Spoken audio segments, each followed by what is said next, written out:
चली चाही 2020 चाही असी लाकपग लोइनना तंदम असिगी मणिपुर की चिंग अमसुम तमदा लेरिबा प्रजा सेक्शन पुनमक्ता यागना याफे पाउजेल विश तौजेरी लोइनना ngasi ase khoi poinam girl high school haina khangnaba poinam kendra da leiba school lama manipur sarkar na koi gi hojik leibiriba koi puno pulising biriba siri honorable N Biren Singh Chief Minister of Manipur mahaki luching makhada koi manipur da anoba education system ama hanagi ekhoina paikhatliba system sidagi kitang hongdok le haraga manipur da koi anoba saktam ama anoba new अखोई policy पुथोकनी हाइदना अखोई ngasi Manipur लेरिबा अखोई केंद्र हुंपू असिगी मनुंगदा केंद्र अममम दे school फगतहनसी हाइदना अखोई ngasi पाइखतचरे हारिबा प्रोग्राम असिगी ऑनरेबल चीफ मिनिस्टर की लुसिंग मखादा पाइखतलिबा प्रोग्राम असिगी वैनाम गर्ल हाई स्कूल शिशु अमनी वैनाम गर्ल स्कूल असे हाना अखोई हाई स्कूल असे हाना अखोई बिशनपुर डिस्ट्रिक्ट सु अदम अखोई चन्नबा याबा हाइबता मस्त लेरिबा स्कूल की कमिटी SMTC अमदी स्कूल पुबीरमीबा अयो जसान तोमा हानगी हौजिक ngरang nahan tai koi chahi loirakpa sida retire tawri oja amadi anoba hौजिक poriba aigi itaima hौजिक aigi nakta leibiriba temjilam anil nalini mahaksu yamna thawai yawba hanagi oja headmaster sisu school committee da hौजिक yawraga SMTC da kan honabiri kan honezabagi mapalna akoi district asida school ase hanasu adum position holder puthokchaba aduga satragi percentage pass percentage fadana leibani adugi simathakta hौजिक te khoina district asida changyeng oina school phagalanchi haibe school asida akoi pakhaliba program asida amasisu ekoina government na lokhachabani yakna yamna asa chauna thajai madudi akoi manipur ki praja section pomna magna akoi education sector se shiksha se khara mirai rakpa koi education department government gi oina lejeriba department se khajitang sothabagi mami tai masi koi karamna phagalhan sike krai jaga da sothari bano haibadugi chapchaba changyeng loina na which survey masi karam toroga de koi phagat kadagi haiba changyeng loina na paikhatpa adugumba yamna akaknaba scheme amani handak ekoina paikhatchariba केंद्र ममदा school ममम लखुचबा से वनाम girl high school हाइबसिसु लखुटप मतमदा हौजि फावदा एखोना थादरिबा Manipur सरकार ना थादरिबा पैसा से अहानबदा मफम मसिदा हाना लेरंबा अखोइगी infrastructure हाइजबा तारे मसिदा सेमगत सागतबगी लेरिबा building गी करिगी अमदी toilet लोइना ना सी अवादा पासी यंगजबा मतमदा हौजि हौक थादरिबा से अखोइगी कंस्ट्रक्शन ऑफ टॉयलेट सिदा अखोइ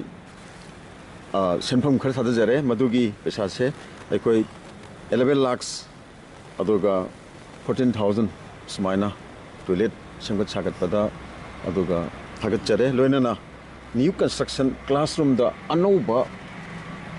new sajaba ekoi ai nakta leriba classroom da se ekoi classroom manga ne classroom manga sama new construction sabani sida 84 lakhs sama tongana sanction tore thadajare loinana hana leramba school से हानलेरंबा building सेमजिनबा याबा building खरा सेमजिनलगदि यागदबा building खंदोगा room अखोई अतोप room अखोई मरी मसु सेमजिनजे हाइरबा room मसिदा लेरंबा flooring वरो ceiling वरो वाल वरो मसिदा दरकार लेबसिंग अखोई थादे हाइरबा रूम मरी से सेमजिनबा मतमदा 14 lakhs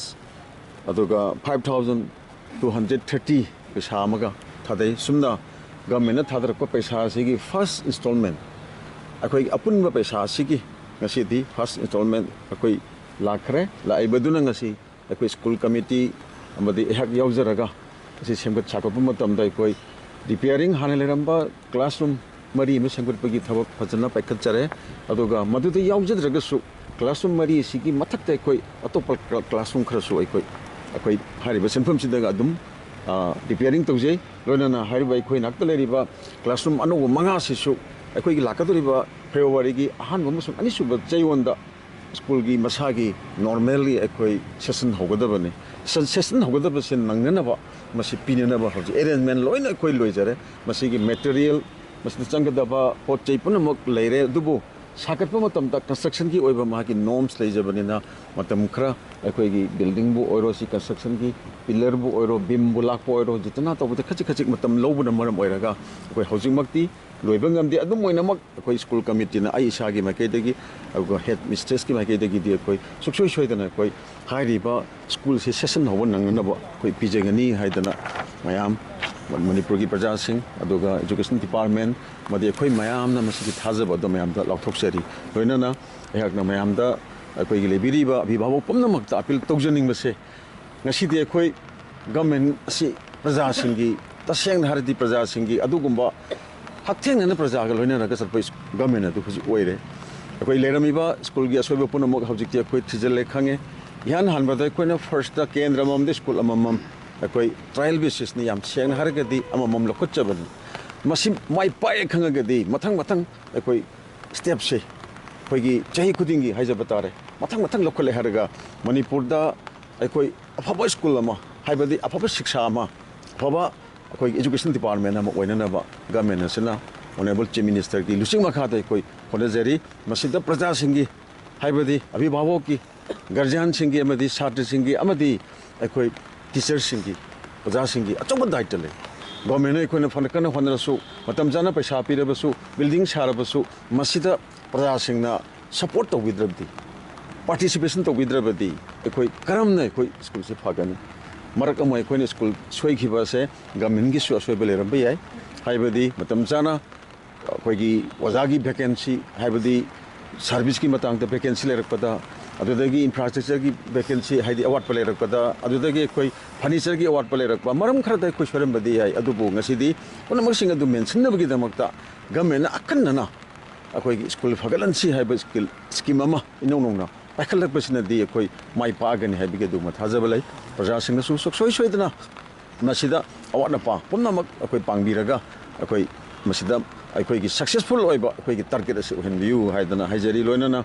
koi leriba wenam especially wenam girl high school sigidi